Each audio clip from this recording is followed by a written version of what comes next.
नमस्ते Credit. दोस्तों। Sound Instagram. Welcome back to hunt story, जहां हम रियल लाइफ मिस्ट्रीज, छुपी हुई सच्चाइयों और वो केस लाते हैं जिनका सच कभी पूरी तरह सामने नहीं आया। ये कहानी है इंसानी समझ से बाहर की। 1959, सोवियत यूनियन, ओरल माउंटेन्स, जहां ठंड -40 डिग्री तक गिर जाती है। इसी बर्फीली पहाड़ियों में 9 एक्सपीरियंस्ड हाइकर्स एक एक्सपीडिशन पर निकलते हैं और फिर जिंदा कभी वापस नहीं लौटते। उनका टेंट अंदर से कटा हुआ मिलता है, लाशें बर्फ में बिखरी हुई, कुछ की आंखें गायब हैं, कुछ की हड्डियां कुचली हुई। कोई लड़ाई नहीं, कोई हमला नहीं। तो फिर उस रात असल में हुआ क्या? 1959 का सोवियत यूनियन एक ऐसा देश जहां सीक्रेसी हर चीज से ज्यादा जरूरी थी। उरॉल माउंटेन्स को लोकल लोग कहते थे माउंटेन ऑफ द डेड, यानी मौत का पहाड़। इसी इलाके में यूरल पॉलिटेक्निक इंस्टीट्यूट के कुछ स्टूडेंट्स ने एक कैटेगरी 3 की एक्सपीडिशन प्लान की। ये कोई आम ट्रैक नहीं था। 300 किलोमीटर का सफर, भारी बर्फ, खतरनाक ढलान और जानलेवा ठंड। इस ग्रुप का लीडर था इगोर ड्यातलोव, 23 साल का brilliant radio engineering student. Group में कुल 10 लोग थे, सब एक्सपीरियंस्ड हाइकर्स। लेकिन 28 जनवरी 1959 को एक चीज बदल गई। यूरी युदिन बीमारी की वजह से ट्रिप बीच में छोड़कर वापस लौट गया। उसे नहीं पता था कि वही इस कहानी का इकलौता सर्वाइवर बनेगा।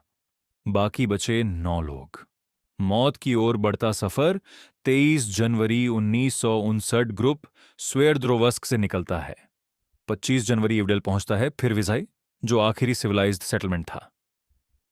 27 जनवरी असल ट्रैक शुरू होता है। 31 जनवरी ग्रुप हाईलैंड एरिया के पास एक्स्ट्रा 1 से 2 फरवरी की रात, जहां सब कुछ टूट गया।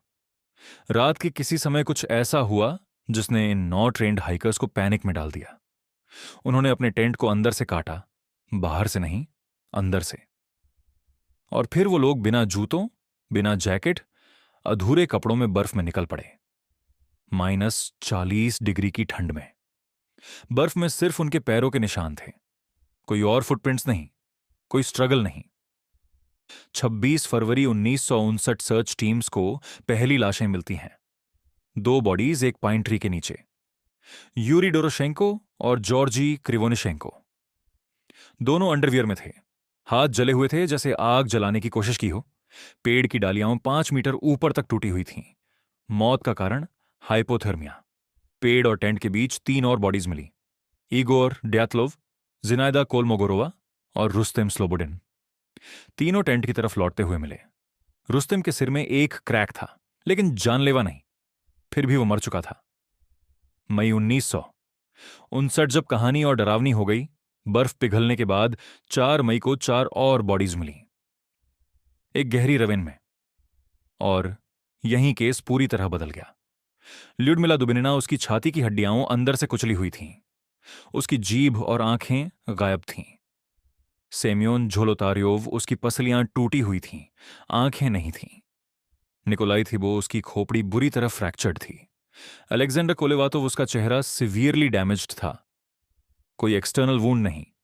डॉक्टर्स बोले ये इंजरीज ऐसी हैं जैसी कार एक्सीडेंट में होती हैं। लेकिन वहां कोई गाड़ी नहीं थी। और फिर एक और झटका, कुछ कपड़ों पर रेडिएशन पाया गया। ग्रुप की आखिरी फोटोज में आसमान में अजीब ऑरेंज लाइट्स दिखीं। लोकल लोगों ने भी ऐसी रोशनी देखने की बात कही। ऑफिशियल स्टेटमेंट, 1959 में सरकार ने केस बंद कर दिया। फाइनल कंक्लूजन था death due to a compelling natural force.